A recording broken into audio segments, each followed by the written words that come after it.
Oi, oi, oi! Minhas alunas lindas, como é que vocês estão? Eu continuo aqui, como vocês sabem, né, com o coração cheio, transbordando de saudade de vocês, de manter esse contato físico que a gente tanto adora, né? Mas nós teremos que continuar com nossos conteúdos online, porque não estamos de férias e precisamos manter a nossa responsabilidade, né? Isso é a nossa rotina de estudos. Então, vamos começar o nosso conteúdo de hoje. Já prepare aí na mãozinha de vocês o material de vocês, certo? O livro de atividades físicas e recreativas, certo? Nós iremos falar sobre noções da psicomotricidade. Então, já dê aquela leitura, pausa o vídeo se você ainda não leu, né? E aí já faz aquela leitura para quando eu começar a falar aqui, você já está por dentro de todo o assunto. O capítulo é o 1, nós iremos iniciar hoje o nosso conteúdo, certo? A página 11 até a 14. Vamos lá? Eu já começo, né, com a previsão do que nós iremos aprender hoje. Nós iremos conhecer as noções da psicomotricidade, o que é a psicomotricidade, os seus elementos, certo? E algumas dicas de atividades psicomotores. Então, vai ser uma aula riquíssima de conhecimento. Eu quero que vocês prestem bastante atenção para que, se surgir dúvidas, vocês me perguntarem com clareza, eu responder e vocês já estarem por dentro, não ficarem tão perdidas. Ok? Vamos lá. Gente, antes da gente começar literalmente o nosso conteúdo, eu preciso apresentar um pouquinho desse material para vocês. Como nós estamos iniciando agora, eu preciso que vocês já tenham um conhecimento, né, aí bem superficial do que o que espera por vocês no decorrer desse módulo novo. E aí eu faço essa perguntinha para vocês. O que você sabe sobre atividade física e recreativa? O que é que você sabe sobre isso? Quando a gente pega o material que olha, atividade física e recreativa, o que é que vem primeiro na cabecinha de vocês? Hein? Se você pensou que, esse livro eu vou aprender bastante sobre atividade física, sobre momentos de recreação, e o quanto isso é importante para uma rotina, tanto de um idoso, como de uma criança, ou de qualquer outra pessoa que está sendo cuidada, ótimo. Parabéns, é exatamente isso. Eu quero trazer a importância do movimento humano, da questão ativa que a gente precisa manter, né? A nossa funcionalidade. Então, esse módulo ele traz exatamente isso, que nós precisamos manter ativos, que a gente precisa manter funcionais. E para a gente se manter funcionais, a gente precisa estar aí sendo estimulados ou estimular as pessoas a praticarem uma atividade física, um momento de recreação e lazer, porque segundo a Organização Mundial de Saúde, né, doença não é só a presença de uma patologia. Doença é quando você também não vive só do trabalho para casa, né, não tem um momento de lazer, um momento de entretenimento, e é necessário ter esse momento, certo? A gente, para se tornar uma pessoa saudável, a gente precisa ter esse momento aí de entretenimento, certo? E aí, hoje nós iremos iniciar esse conteúdo maravilhoso, né? Já peço que vocês abram o coração e a mente de vocês para aprender esse conteúdo, que é sobre a psicomotricidade. Vocês já ouviram falar sobre a psicomotricidade? Quem tem filho, talvez já tenha escutado essa palavrinha na escola, né? Ou em qualquer outro lugar, com a médica, alguma coisa do tipo, quando vai levando para o acompanhamento, não é isso? Gente, a psicomotricidade, ela é uma ciência, certo? Que tem como objetivo de estudo o homem através do corpo em movimento em relação ao mundo interno ao externo. Espera aí, professora, que eu ainda não entendi direito o que é a psicomotricidade. Então, vamos lá. Gente, a psicomotricidade é a forma que nós evoluímos, certo? A forma que nós vamos ganhando habilidade, tanto cognitivo, né, como também motor. Então, tem até aqui do lado, se vocês observarem aí, né, nós temos aí a palavra psicomotricidade toda separadinha, né, totalmente separada. E aí o psi vem de emoção, o co de cognição, o motri de movimento humano e o idade de etapas do desenvolvimento humano. Então, a gente sabe que as crianças nascem sem saber literalmente de nada, né? A criança, ela nasce com reflexos primitivos. O que é isso? Reflexos que vão ajudar elas a sobreviverem. Não é porque elas sabem que ela precisa movimentar a boquinha para comer. Não é que elas sabem que fechar a mãozinha porque gosta do pai, da mãe ou do visitante. Não. São estímulos, são reflexos primitivos para ajudar essa criança a vir a se desenvolver cada vez mais, certo? E para também, como ela não sabe de nada, né, ela precisa nascer com esses reflexos de sobrevivência. Então, tem vários, certo? Nós temos os reflexos de sucção. Qual é esse, professora? Quando a criança, qualquer objeto que você colocar na boca da criança, ela vai sugar, né? Como se fosse o bico do peito da mãe ou da mamadeira. Por que a criança faz isso? Ela sabe que a boquinha dela é para comer? Não. Ela ainda não sabe. Com o tempo ela vai aprender, com certeza. Mas ela nasce com esse reflexo de sobrevivência. Se ela não movimentar, não fizer esse reflexo de sucção quando colocar algo na boquinha dela, como é que ela vai entender que é o momento dela se alimentar? Então, pode colocar o bico, pode colocar o dedo, pode colocar uma caneta, a criança ela vai sugar, certo? Ela não vai saber diferenciar uma coisa da outra. Qualquer coisa, ela pode ter acabado de comer. Você colocar o dedo na boquinha da criança, ela vai fazer um movimento de sucção, sim, porque isso é um reflexo primitivo. A mesma coisa do palmar. Quando a visita chega, bota a mãozinha, bota o dedo na mão da criança, a mão da criança vai e fecha. Aí a pessoa toda iludida, a criança gostou de mim, né?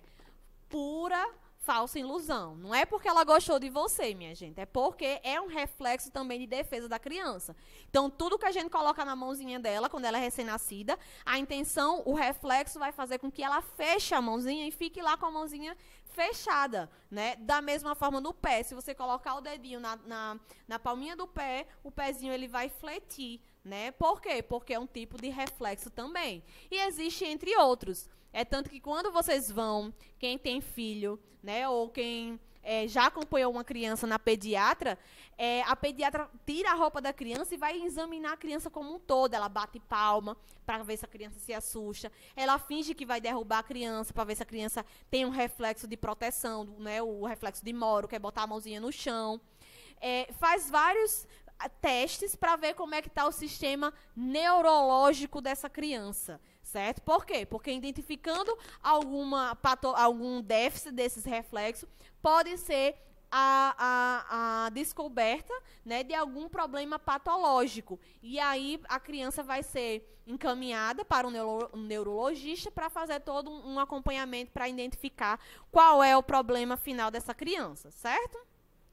E aí nós temos os elementos da psicomotricidade, né? Os elementos psicomotores. Como eu falei para vocês, as crianças nascem sem saber absolutamente de nada. Com o tempo, ela vai ganhando toda essa questão motora, né? E aí nós temos o esquema corporal, que é a consciência do seu próprio corpo como meio de comunicação consigo e com os outros e com o meu que vive. Então, a criança ela vai começar a observar que a mãozinha serve para pegar, que as perninhas servem para ela se locomover, né? Então, é a questão de como ela vê o seu corpo e ela consegue fazer esse canal de comunicação. A imagem corporal é como a criança ela percebe, ela vê o seu corpo. Por isso que é importante colocar a criança na frente do espelho, mostrar a foto da criança, né? Para ela se identificar, ela ver quem ela é. Ela tem noção que ela tem 2 olhinhos, que ela tem uma boquinha, que ela tem 2 orelhas, que ela tem cabelo ou não tem cabelo. Então, é a forma que ela se visualiza, né? Se a criança ela não tem esse hábito de se ver no espelho ou se ver por foto, alguma coisa do tipo, a criança, quando você pega um retrato, uma imagem da família, você pergunta quem é esse? Ela diz que é o pai, ela diz que é a mãe, mas ela não se reconhece. Por quê? Porque não pratica a imagem corporal dessa criança, certo? Nós temos aí o tônus, porque o tônus ela é a tensão fisiológica do nosso músculo, certo? Então, todos nós que estamos, vocês que estão assistindo esse vídeo e eu que estou falando aqui, nós temos o tônus normal, certo? Nós temos o nosso tônus, a fisiologia do nosso tônus é normal. Ela nem é aumentada, nem é diminuída.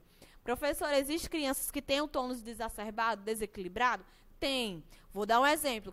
Crianças com síndrome de Down têm hipertonia. O que é isso? Diminuição do tônus. O tônus é bem mais fraquinho, aquela criança bem mais molinha. Tem dificuldade em se desenvolver? Por quê? Por causa da questão do tônus diminuído, né? Da mesma forma que tem crianças que têm um aumento desse tônus, como, por exemplo, as crianças com PC, com paralisia cerebral, que são crianças hipertônicas, né? Crianças que têm o tônus muito forte. Então, é criança que tem a mãozinha bem fechada, para abrir é aquela dificuldade, né? Justamente aquela rigidez muscular por ter um aumento desse tônus aí, certo?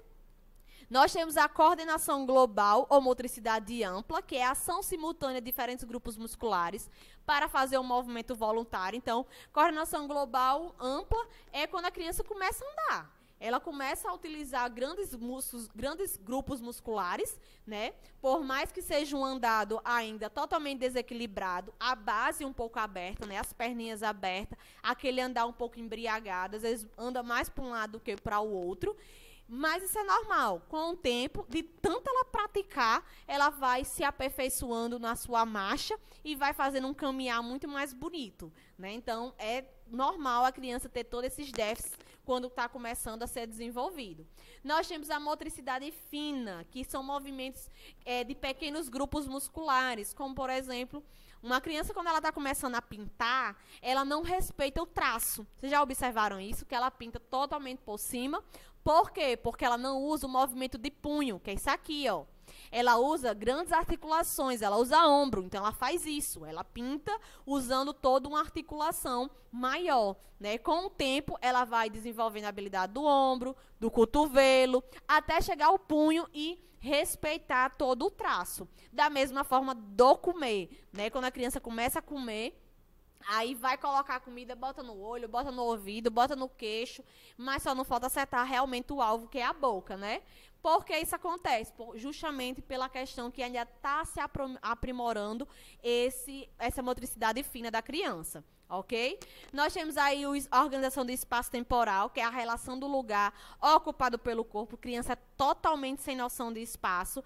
É tanto que a gente vê muitos vídeos de criança engalhada em cantos que não dava para passar e ela jura que passa, cantos que não dá a cabeça, ela jura que dá, né? Por quê? Porque ela não tem noção de espaço.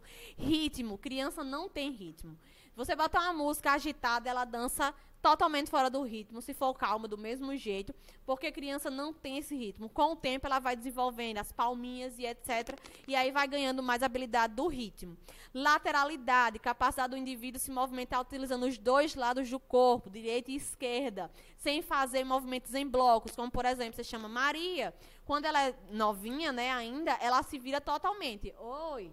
Quando é uma criança que já está com a habilidade mais desenvolvida, ela vai movimentar só a cabeça, ou senão ela só responde e olha para o lado. Por quê? Porque ela já está trabalhando essa lateralidade do corpo. E o equilíbrio, que é a propriedade de se manter em cima de uma base de sustentação. A criança é totalmente desequilibrada, né? Quando ela começa a andar, ela cai bastante, justamente pela essa falta do equilíbrio.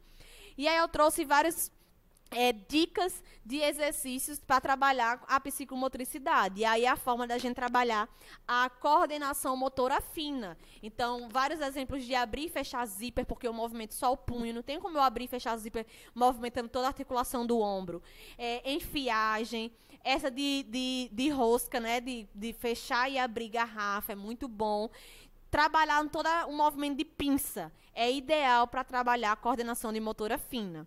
E aí nós temos também atividades para desenvolver o tônus muscular, que é caminhada, amarelinha, pula-pula, né? Brincadeiras de corda, que vai estimular a força e automaticamente vai melhorar a questão do tônus muscular, certo? Aí nós temos aqui o equilíbrio, essa imagem aqui é imagem trabalhando equilíbrio, aqui também, certo? Então a gente trabalha todo o sistema aí bem, com a forma bem lúdica. A questão do ritmo, aquela música da laranja, trabalha o ritmo, cantar musiquinhas de batendo palminha, né? Aquelas que o povo cantava soco, soco, bate, bate, né? Que vai, de forma que a música vai passando, a pessoa vai batendo. Dar instrumentos musicais também para a criança ajuda bastante a ela desenvolver o ritmo, né? A questão, um elemento da psicomotricidade. Gente, no próximo conteúdo nós iremos trabalhar sobre a diferença de atividade física e exercício físico e os seus benefícios. Então, quem já puder, dando aquela adiantada, lendo o material, podem ficar à vontade, certo? Que contarei com a presença de vocês no nosso próximo encontro. Ok? Um super beijo. Um recadinho super importante. Fiquem atentas no grupo de WhatsApp, porque as meninas do CRA estão passando todas as informações lá, dos vídeos, das atividades, certo? Então, se tiverem dúvida, podem vir me perguntar. Estarei disponível no horário da aula de vocês, certo? No WhatsApp, tanto no privado como no grupo, podem me procurar. Super beijo no coração. Tchau, tchau. Estou morrendo de saudade. Tchau!